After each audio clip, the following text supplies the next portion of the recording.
कोलकाता के new town इलाके के घनी स्लम एरिया में लगी आग पर सियासत होने लगी है। पश्चिम बंगाल बीजेपी ने सोशल मीडिया पर इसे जानबूझकर लगाई आग बता दिया है। बीजेपी के मुताबिक चुनाव आयोग की कार्रवाई से पहले अवैध बांग्लादेशी और रोहिंग्या सबूत मिटाने के लिए ये सब कर रहे हैं। बीजेपी नेता क्या कुछ कह रहे हैं, सुनिए। ठीक बोले हैं, क्योंकि ये लोग चाह रहे हैं कि इतना सारा नाम बाद गए हैं और वो बांग्लादेश से जो रोहिंग्या लोग आए हैं उसको कैसे जोड़े। इसलिए ये लोग पूरा बस्ती में, पूरा कॉलोनी में पूरा आग लगा दिया। उसके बाद बोलेंगे पेपर्स हमारे पास खो गया है, हमको हमारा नाम जुड़िए, फिर से पेपर चालू करेगा, ऐसा कुछ लिख के देगा। कुछ नहीं है, ये पूरा कॉन्स्पिरेसी चल रहा है कि पश्चिम बंगाल में जितना रोहिंग्या है उसको मत भेजो।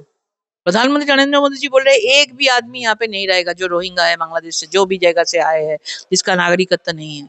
लेकिन ये लोग चाह रहे हैं कि वोट पार करने के लिए, 2026 का जो वोट है उसको पार करने के लिए इतना दिनों से ये लोग किया है, वो इस टाइम में भी जारी रहेगा। और बार बार बस्ती स्लम एरिया में आग लगा देते हैं, क्योंकि यही हम लोग समझते हैं कि वहां पर मॉल होगा कि मल्टी स्टोरेज बिल्डिंग होगा। इसी तरह से सरकार चल रही है, कोई नियम नहीं, कोई लॉ एंड ऑर्डर नहीं, कोई रूल नहीं।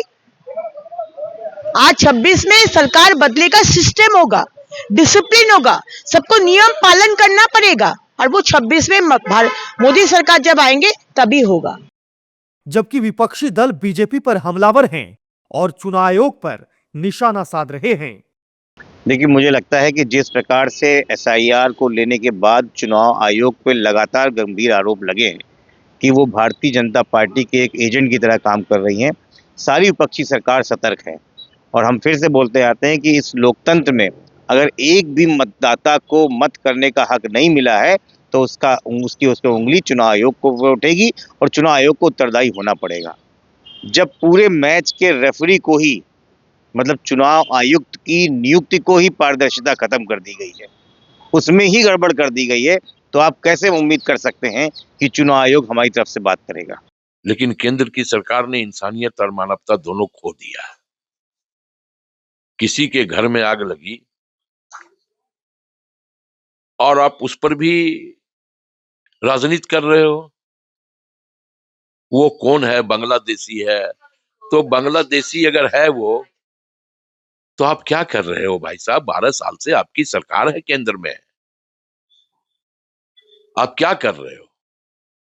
बहरहाल राजनीति अपनी जगह है और हादसा अपनी जगह। जानकारी के मुताबिक आग गैस सिलेंडर के फटने के बाद लगी। हालांकि किसी के हताहत होने या घायल होने की सूचना नहीं है। अधिकारियों के मुताबिक इस इलाके में रहने वाले कई लोग पहले से ही यहां से जा चुके थे और कई घर बंद थे।